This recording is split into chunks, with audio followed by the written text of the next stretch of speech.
O pastor reverendo, eu acho muito, eles na presbiteriana têm esse costume de chamar os pastores deles como reverendo. Então nós conhecemos como reverendo Edésio. Ele, apresentá-lo, os mais antigos aqui se lembram dele, né? Hoje eu vi muita gente dizendo, eu fui seu aluno. Aí eu me lembro quando era um menino e menina. Muito bem, eu quero saber quantos aqui lembram do pastor Edésio. Levante a mão aqui. Olha, pastor, olha aí, ó. Graças a Deus. É a turma lá de trás, da década de 60, pastoreou aqui presbiteriano. Irmãos, eu não vou tomar tempo apresentando, eu só vou dizer o seguinte: aquilo que o pastor Rocha costumava dizer de pastores que ocupavam esse púlpito. Está aqui conosco, graças a Deus, para lançar um livro, o seu livro, simplesmente Edésio Schecker, um servo do grande Deus. Amém? Isso, amém. Um servo do grande Deus. Isso é bom. Fique à vontade, viu, pastor? Vou ajeitar o som aí, meu irmão. Isso, obrigado.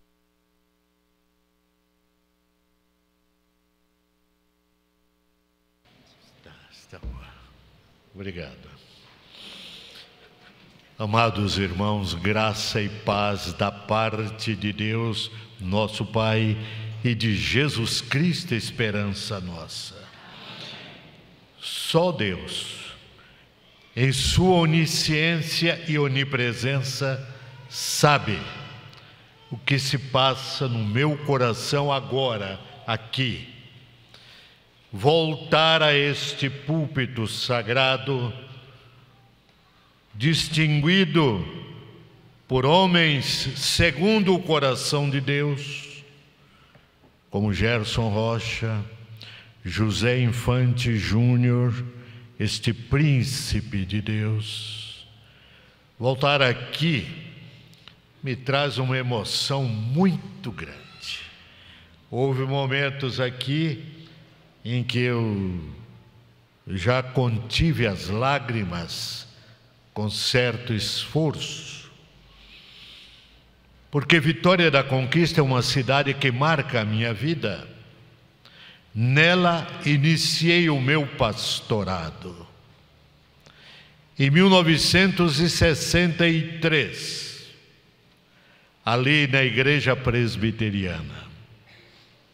Nela, nesta cidade, nasceu a minha filha, a primeira dos 3 filhos que nós temos, e que hoje em Salvador, como enfermeira padrão, participa da direção do hospital da cidade, lá em Salvador.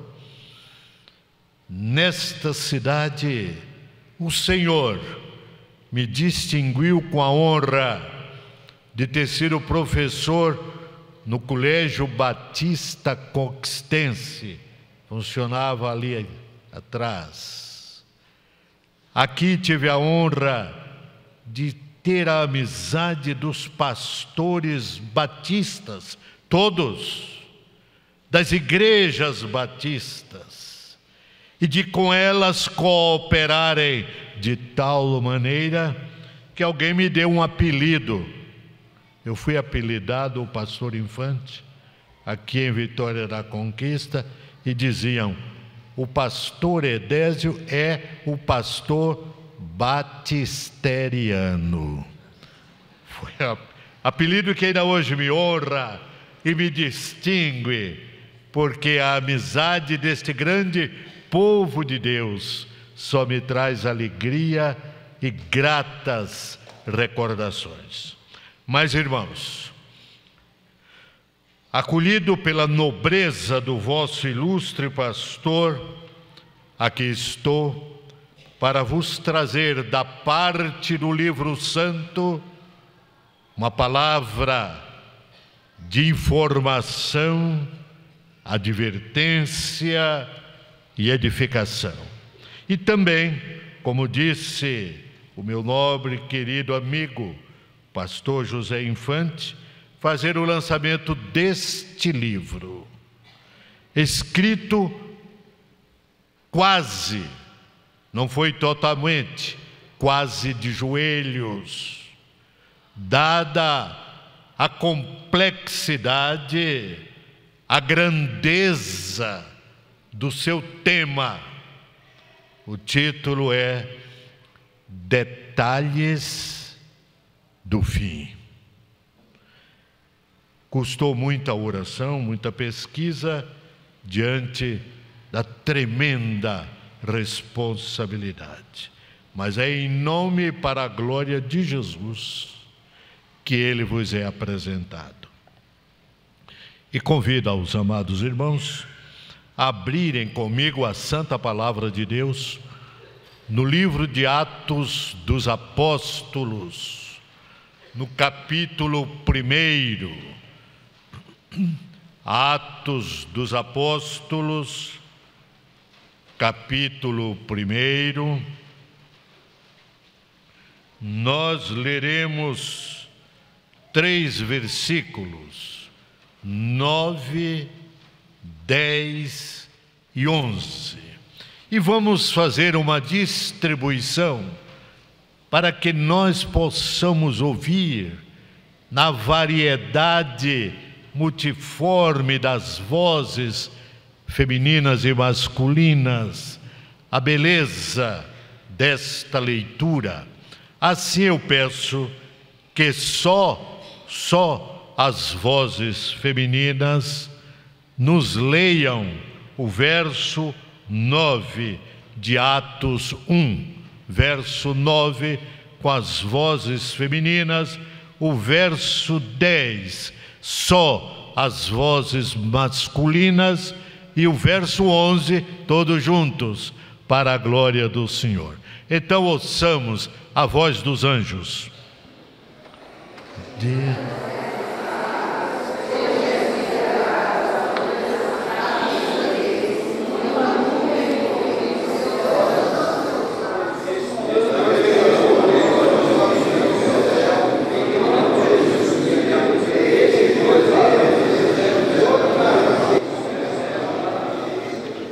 Eles disseram: varões galileus, por que estáis olhando assim?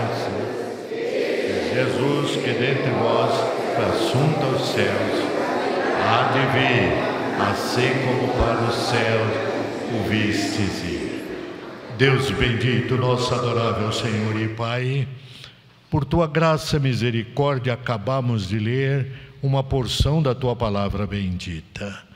Precisamos, Pai, da tua graça iluminadora, predispondo o nosso coração e a nossa mente para entender e agasalhar com proveito nosso a tua santa palavra. Por isso te pedimos, fala, Deus, meu Senhor, toca-nos com o fogo do altar. Fala, Deus, meu Senhor, eis-nos prontos ao teu mandar, em nome e para a glória de Jesus. Amém. Podeis sentar.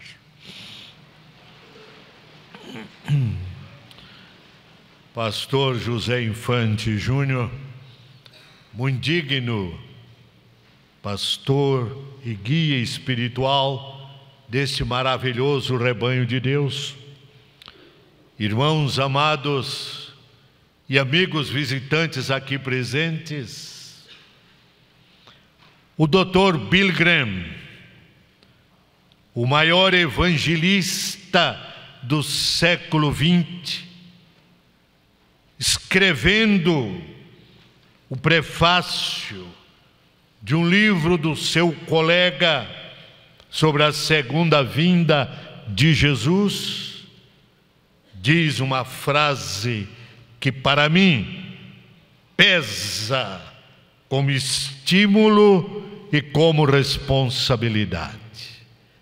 Diz o Dr. Billy Graham: a segunda vinda de Jesus deve ser o tema mais frequente em todos os púlpitos evangélicos.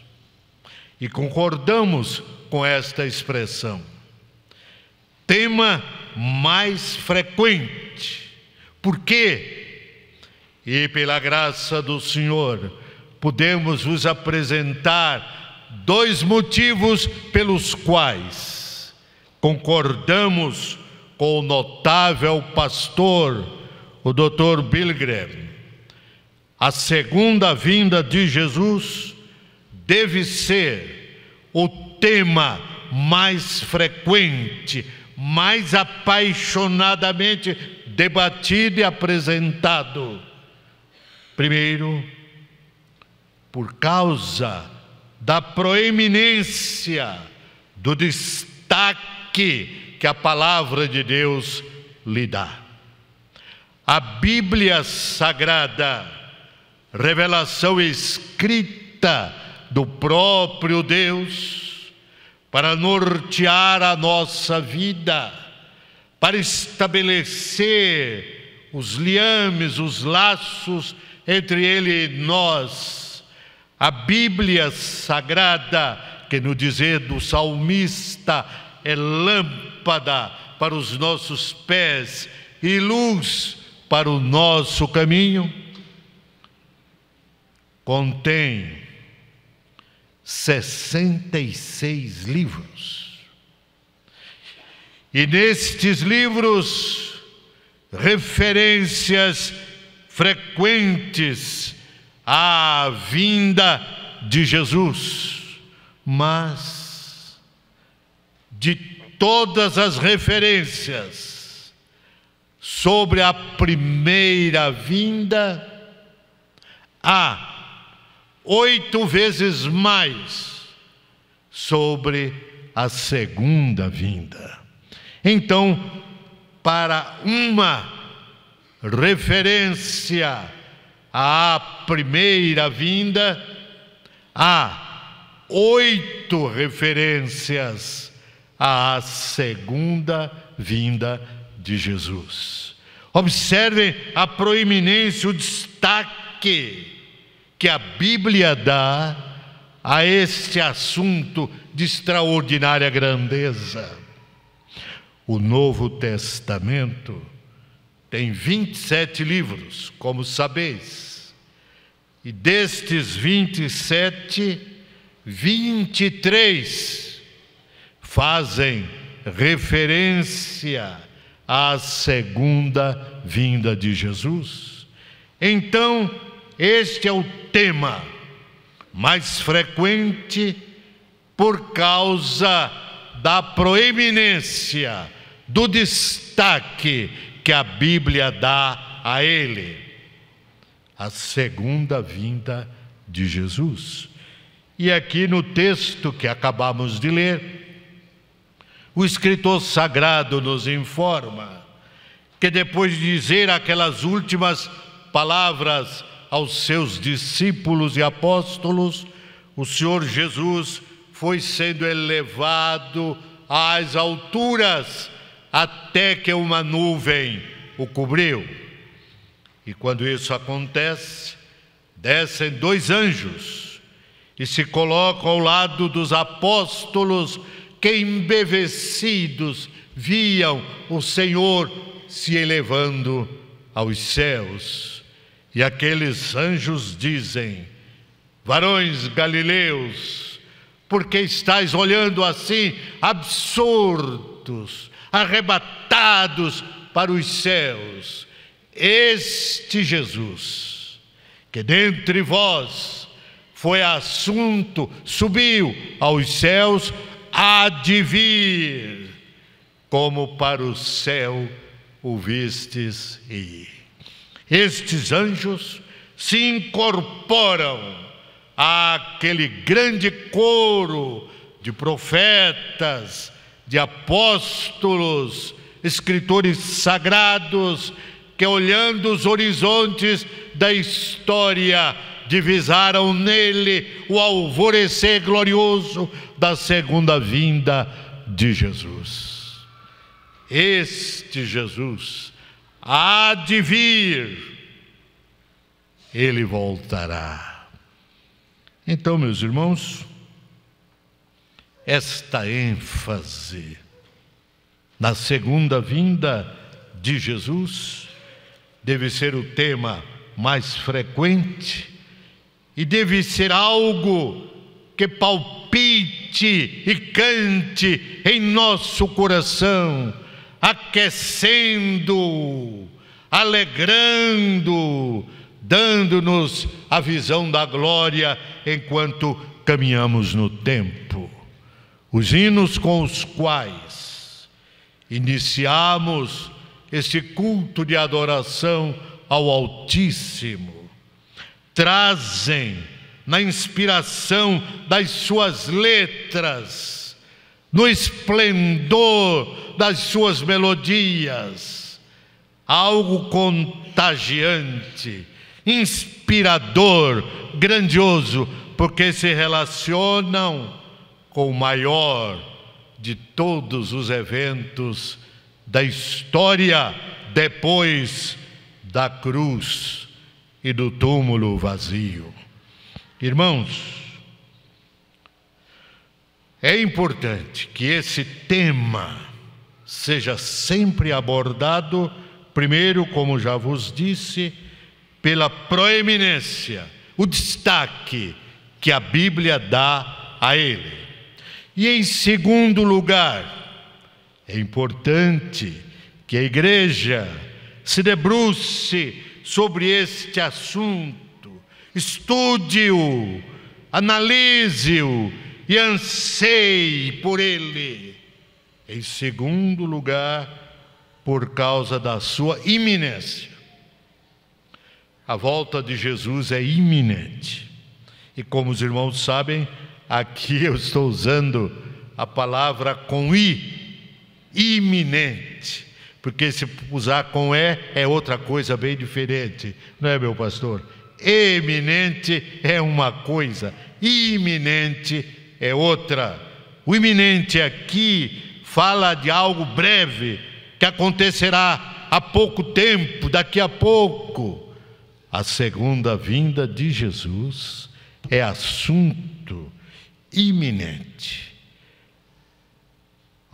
Certo dia, o Senhor Jesus estava com os seus apóstolos no Monte das Oliveiras, e aqueles homens com o coração cheio, aquecido pela palavra que tinham ouvido há poucos instantes, quando saíam do templo, quando Jesus havia falado sobre a destruição de Jerusalém, sobre a diáspora do povo judeu, sobre a queda de Jerusalém e do templo, eles ficaram impressionados. E lá no monte, eles fizeram duas perguntas a Jesus. Senhor, quando acontecerão estas coisas?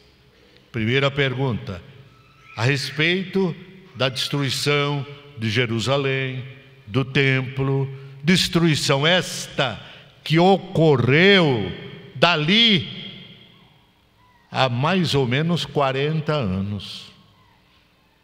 Porque foi no ano 70 da nossa era que o general romano Tito Vespasiano, comandando os exércitos de Roma, destruíram as muralhas de Jerusalém, destruíram a cidade, destruíram o templo, cumprindo-se a profecia de Jesus.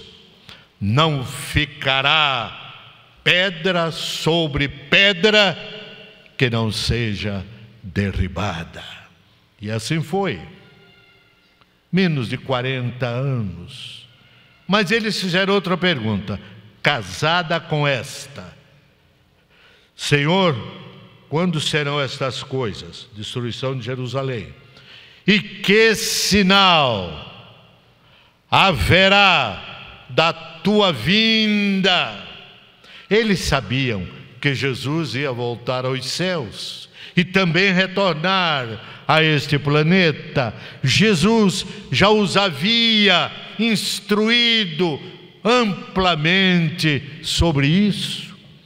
E há em João 14 um texto clássico sobre estas duas verdades, instruindo sobre a ida e sobre a volta. Não se turbe o vosso coração. Credes em Deus, crede também em mim. Na casa de meu Pai há muitas moradas.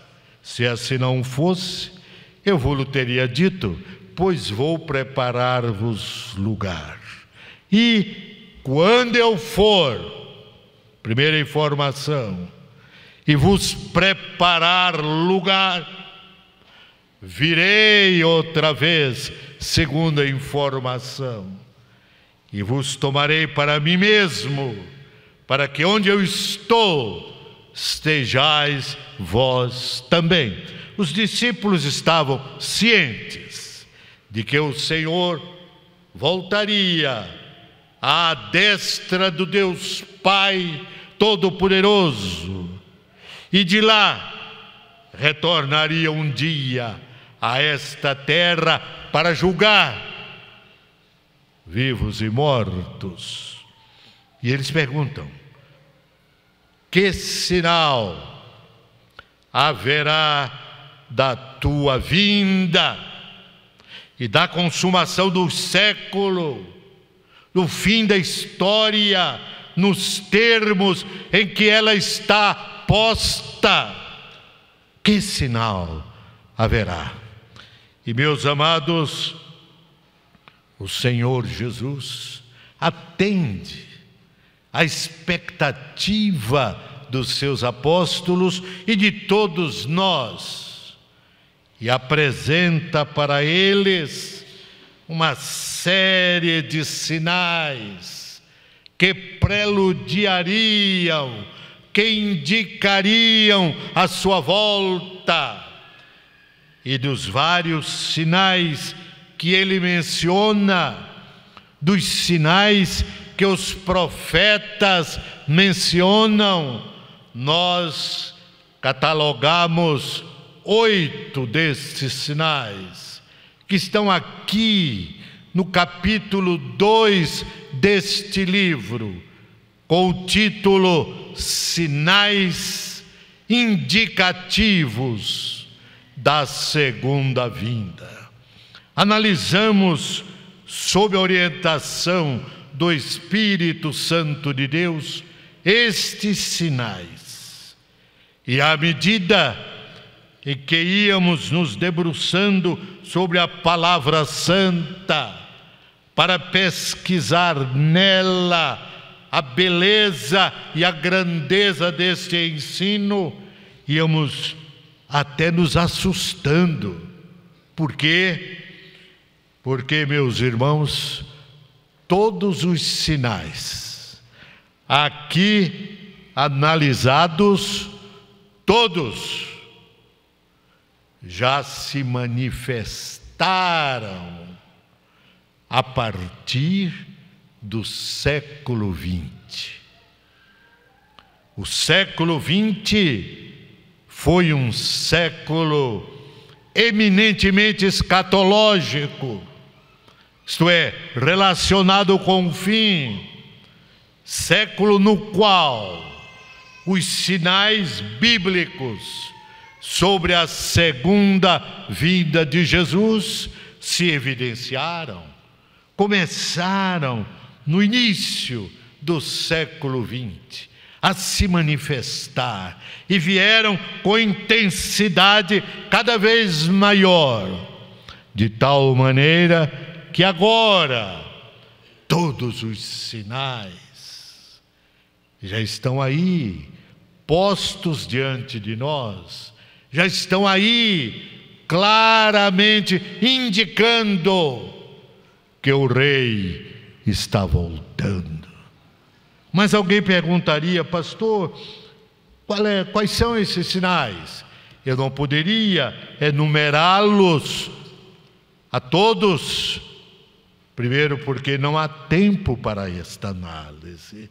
Segundo, porque é uma análise um pouco aprofundada E terceiro, para ficar numa homilética mais ou menos presbiteriana, estão todos aqui.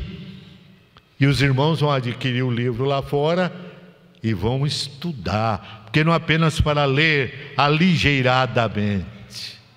Vamos estudar à luz da palavra estes sinais. Mas, para não deixar solto no ar o assunto, eu vos apresento alguns poucos desses sinais.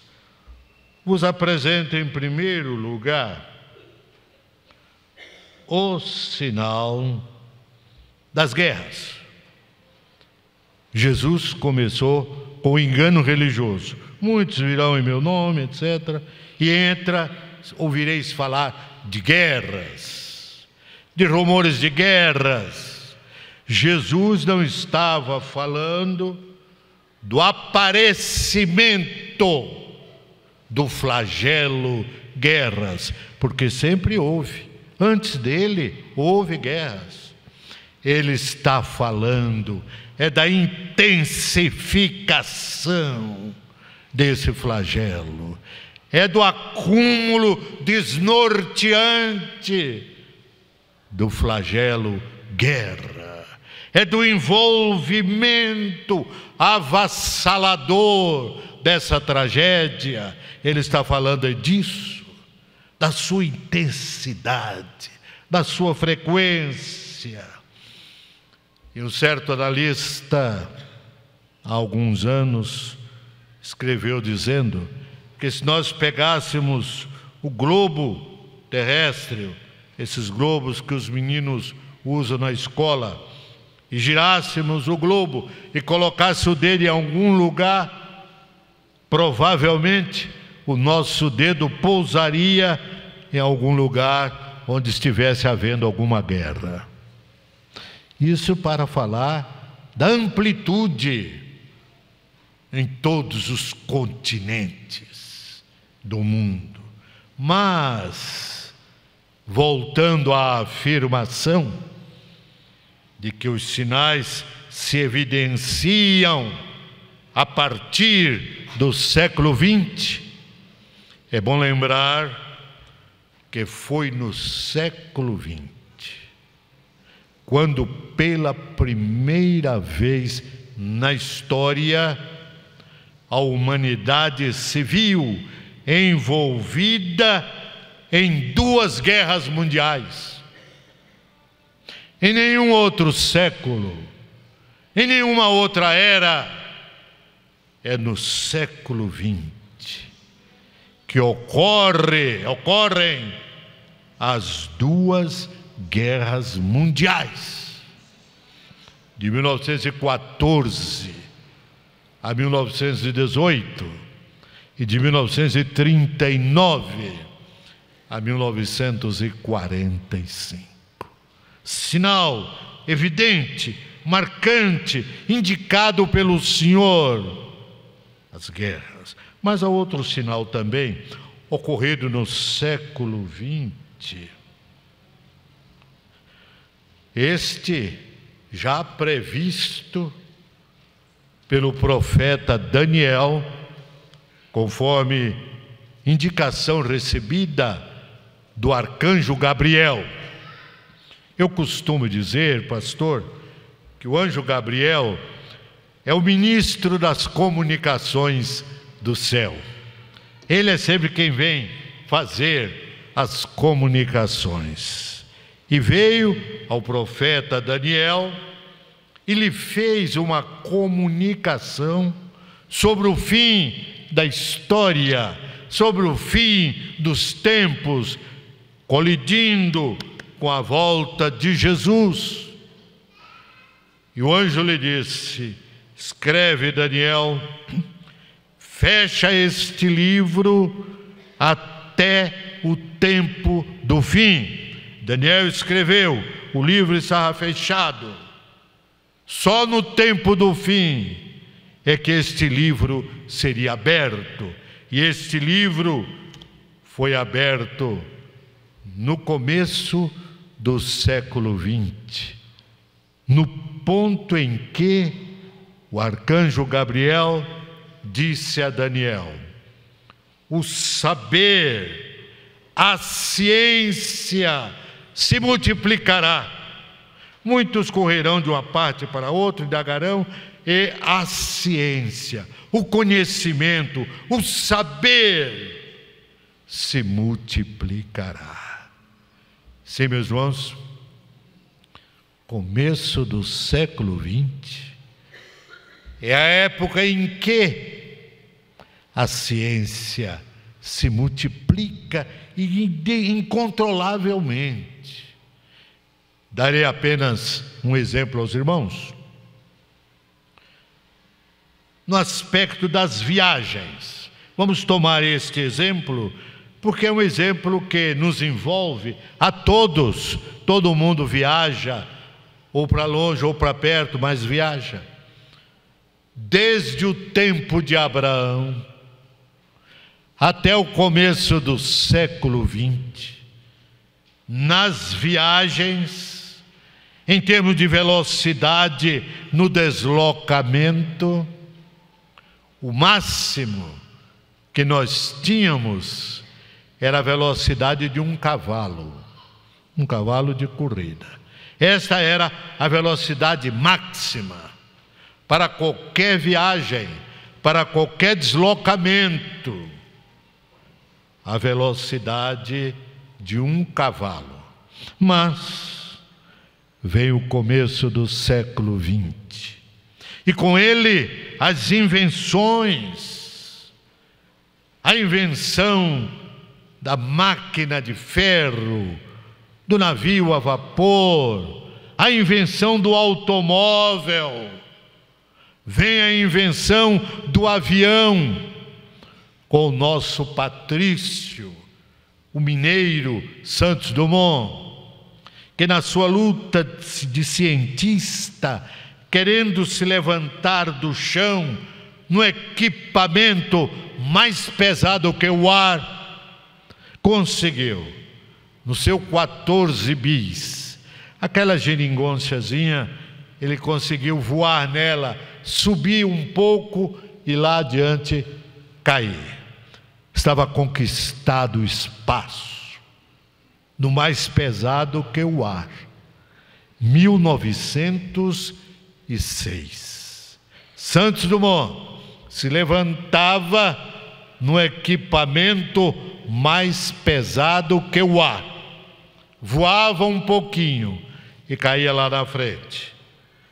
1906. Mas a velocidade da ciência foi tão grande, a multiplicação da ciência neste ramo foi tão grande, que em 1969, os bons de matemática me digam quantos anos depois de Santos Dumont, de 1906 a 1969, apenas 63 anos só.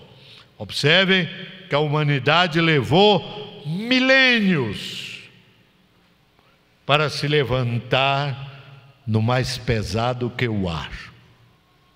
E em 63 anos, passa do 14 bis, aquela geringonça que Santos Dumont tinha criado, aí uma nave espacial voando a quase 30.000 quilômetros por hora para descer na Lua em apenas 63 anos. A ciência se multiplicará. A rapidez, a vertiginosidade desse fato está nos dizendo que o rei está voltando. O assunto é importante por causa dos sinais que demonstram a iminência deste fato. E quer dizer da multiplicação da ciência na área médica. Quando hoje os cirurgiões estão conseguindo operar o coração de um feto no ventre de sua mãe. Isso é uma multiplicação de conhecimento, de ciência, de saber, que nos empolga e até nos assusta. A ciência se multiplicará no tempo do fim, disse Gabriel a Daniel. Mas, meus irmãos, os sinais, como eu disse, são muitos. Nós temos 8 discutidos aqui. E por isso eu vos citarei rapidamente o último da minha citação. A restauração política de Israel. Os senhores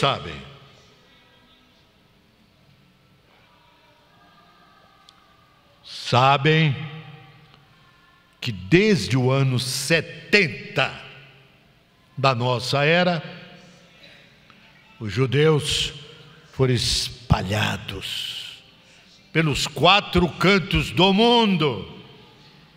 A cidade foi destruída, o reino foi tomado, Jerusalém foi destruída, mas latejava na alma de todos eles o retorno a Sião, a volta a Sião. E todo mundo era contra.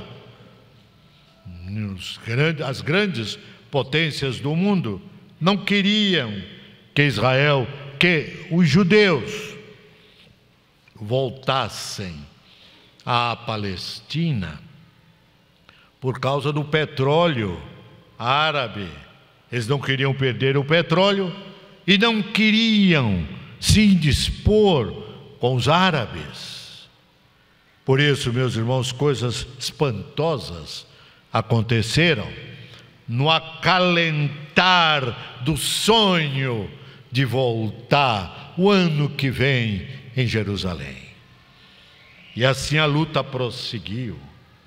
O diabo, no seu programa infernal de destruir o povo judeu, mais uma vez lançou uma cartada, utilizando-se de um seu adorador, chamado Adolfo Hitler, adorador de Satanás, que programou no seu plano de governo, lá na Alemanha, a destruição de todos os judeus. Matou cerca de 6 milhões de homens, mulheres, crianças, indefesos, acuados, mortos de modo mais cruel possível. Mas, apesar disso tudo, dessas lutas todas,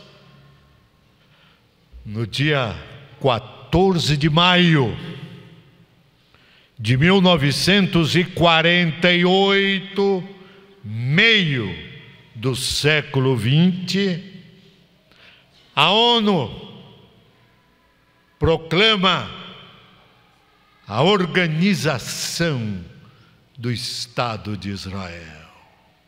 E lá em Tel Aviv, Ben-Gurion, o grande ministro judeu, também proclama o Estado de Israel na Palestina, na terra dos seus pais, na terra prometida por Deus a Abraão, a Isaque e a Jacó.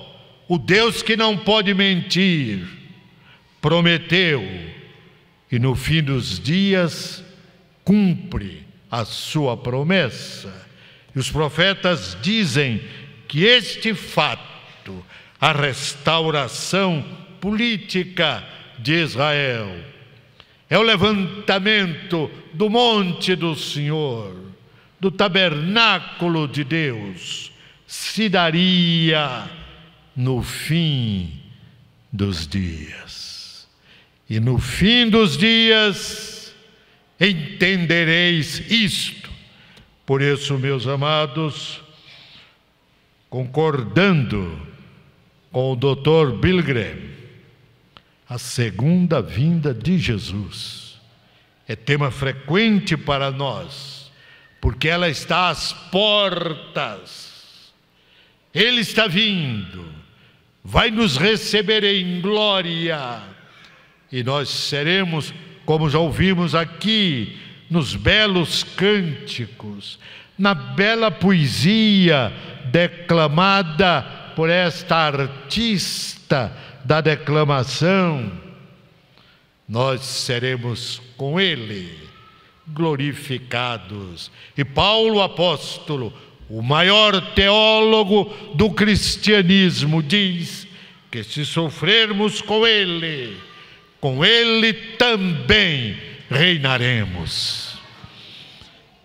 E para concluir, meu caro pastor, eu invoco o hino 112. Já refulge a glória eterna de Jesus, o Rei dos Reis. Breve, os reinos deste mundo seguirão as suas leis. Os sinais da sua vinda mais se mostram cada vez, vencendo, vem Jesus. Amém.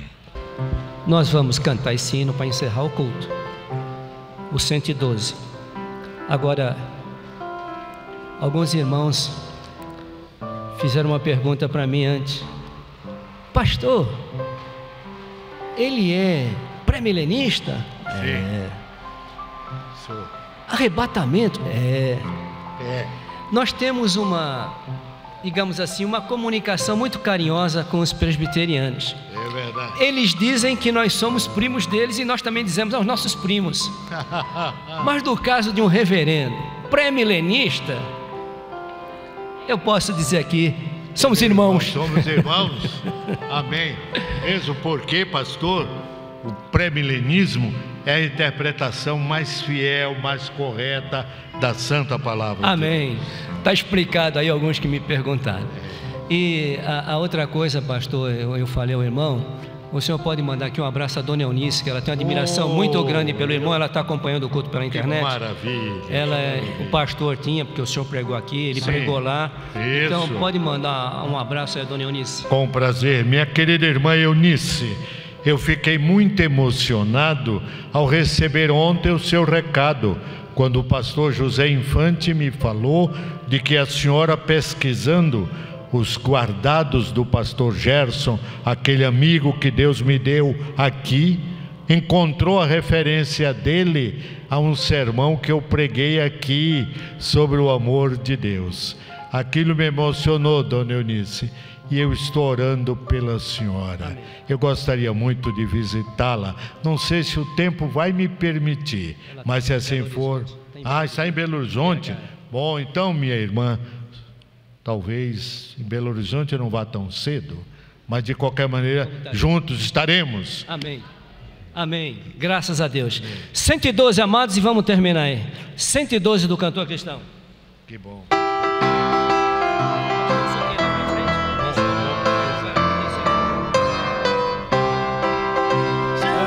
A glória eterna de Jesus, o Rei dos Reis. Os reinos deste mundo seguirão as suas leis. Os sinais da sua vinda mais se mostram cada vez. Vencendo, vem Jesus. Glória, glória, aleluia. Glória, glória, aleluia. Glória, glória, aleluia. Vencendo, vem Jesus. Os homens. Que a batalha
graça de nosso Senhor Jesus Cristo, o amor de Deus nosso Pai, as consolações do Santo Espírito do Deus Eterno, sejam com todo Israel do Senhor Jesus Cristo, hoje e para todo sempre. Amém.